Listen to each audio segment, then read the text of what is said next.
KTR ED విచారణ ముగిసింది. 7 గంటల పాటు ఈడీ కేటీఆర్ను ప్రశ్నించింది. కాసేపట్లో కేటీఆర్ బయటకు రానున్నారు. కేటీఆర్ ఈడీ విచారణ ముగిసింది. ఈడీ విచారణలో ఎటువంటి ప్రశ్నలు అడిగింది అనేది కూడా తెలియాల్సి ఉంది. దాదాపు 7 గంటల పాటు కేటీఆర్ను ఈడీ ప్రశ్నించింది. కాసేపట్లో కేటీఆర్ బయటకు రానున్నారు. ఫార్ములా ఈ కార్ రేసు కేసులో కేటీఆర్ ఈడీ విచారణ ముగిసింది. ఉదయం 10:30 గంటలకు కేటీఆర్ ఈడీ విచారణ ప్రారంభం కాగా 7 గంటలకు పైగా ఆయన్ను ప్రశ్నించారు దర్యాప్తు అధికారులు. విదేశీ కంపెనీ ఎఫ్ఈఓకి నిధుల బదలాయింపుపై ప్రశ్నల వర్షం కురిపించారు. ఫార్ములా ఈ కార్ రేసుకు సంబంధించి 45 కోట్ల రూపాయలను పౌండ్లుగా మార్చి కంపెనీకి చెల్లింపులు చేశారు కేటీఆర్. అవి ఎందుకు చేశారు అనే దాని మీద కేటీఆర్ను ఈడీ ప్రశ్నించినట్టు తెలుస్తూ ఉంది.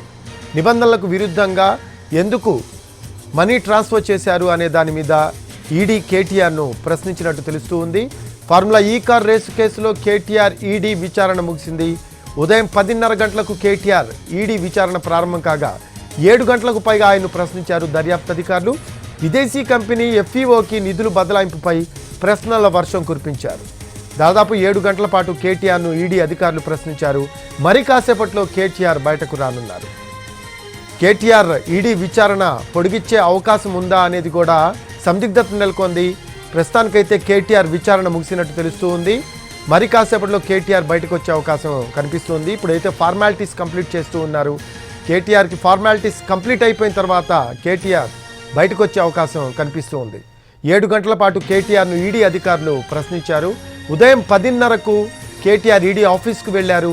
అక్కడ ఈడీ అధికారులు కేటీఆర్ విచారణ ప్రారంభించారు. 7 గంటలకు పైగా ఆయన్ను ప్రశ్నించారు దర్యాప్తు అధికారులు. విదేశీ కంపెనీ ఎఫ్ఈఓకి నిధుల బదలాయింపుపై ప్రశ్నల వర్షం కురిపించారు ఈడీ అధికారులు. ఫార్ములా ఈ కార్ రేసుకు సంబంధించి 45 కోట్ల రూపాయలను పౌండ్లుగా మార్చి కంపెనీకి చెల్లింపులు చేశారు. హిమాయత్ నగర్లోని ఇండియన్ ఓవర్సీస్ బ్యాంక్ ద్వారా ఎఫ్ఈఓకి పౌండ్లు చెల్లించారు. హెచ్ఎండిఏ అకౌంట్ నుంచి నిధులు బదలాయించారు అధికారులు. నిధుల బదలాయింపులో ఫెమా ఉల్లంఘన జరిగినట్లు ఈడీ ఆరోపిస్తోంది. ఫార్ములా ఈ కార్ రేసు ఒప్పందాల దగ్గర నుంచి నిధుల బదలాయింపు వరకు వరుసగా ప్రశ్నలు సంధించారు ఈడీ అధికారులు. ఏస్ నెస్ట్ కంపెనీ రేసు నుంచి తప్పుకోవడంపై కూడా క్వశ్చన్ చేసినట్టు సమాచారం.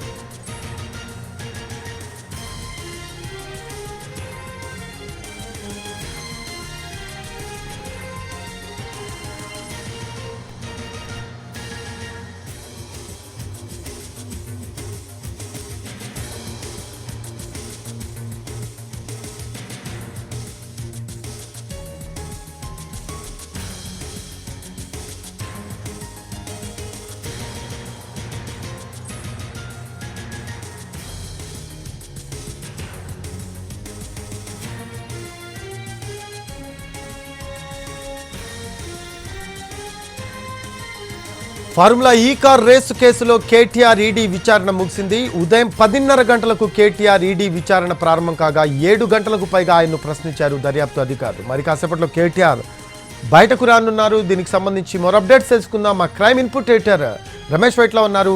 రమేష్ వైట్ల, కేటీఆర్ ఈడీ విచారణ ముగిసినట్లు మనకు తెలుస్తూ ఉంది. ఎంతసేపట్లో కేటీఆర్ బయటకు వస్తే అవకాశం ఉంది? ఏమైనా ఫార్మాలిటీస్ ఉంటాయా దీనికి సంబంధించి?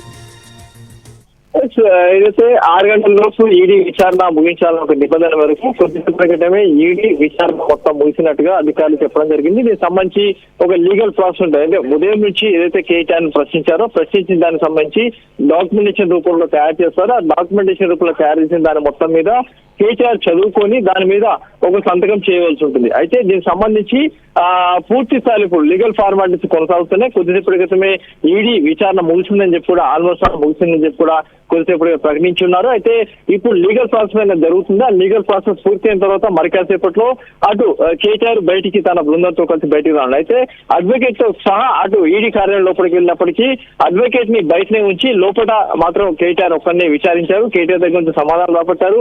దాదాపు ఉదయం నుంచి క్లోజ్ జరిగిన విచారణలో ఫార్ములా ఈ రేస్ సంబంధించి ప్రారంభం నుంచి నిధుల బదలాయింపు వరకు మొత్తంగా వ్యవహారం సంబంధించి అన్ని వ్యవహారాలకు సంబంధించి కూడా దాదాపు 7 గంటల పాటు అధికారులు ఈడీ అధికారులు విచారించారు. అయితే ఈడీ జాయింట్ డైరెక్టర్ తో పాటుగా మరొక 4 ఉన్నతాధికారులు కలిసి ఈ మేరకు విచారణ చేయడం జరిగింది. అయితే విచారణలో చాలా కీలకమైన అంశాల గురించి కీలకమైన విషయాలు చెప్పినప్పటికీ దీంట్లో ముఖ్యంగా ఒకే విషయాన్ని కూడా అటు కేటీఆర్ పదే చెప్పినట్టుగా మనకున్న సమాచారం. ఎందుకంటే ఈ నిధుల బదలాయింపు సంబంధించి అధికారులు చేశారు తప్పించి తనకు ఎలాంటి సంబంధం లేదు, తను ఎలాంటి అక్రమాల పాల్పడలేదు, తను ఎలాంటి కిక్ బ్యాక్స్ తీసుకోలేదు. కేవలం రేసు ఆగిపోద్దన్న ఆ తపనతోటే తాను నిధులు బదలాయింపు చేయమని చెప్పాము. అది కూడా రూల్స్ ప్రకారం చేయమని చెప్పాము. కానీ రూల్స్ చూసుకోవాల్సింది తర్వాత అక్కడ ఉన్న ఫార్మాలిటీస్ కావచ్చు, రూల్స్ కావాల్సిన నిబంధనలు చూసుకోవాల్సింది మొత్తం కూడా అధికారుల బాధ్యత మాత్రమే. అయితే దీంట్లో తన పాత్ర ఏం లేదని చెప్పి కూడా అతను చెప్పడం జరిగింది.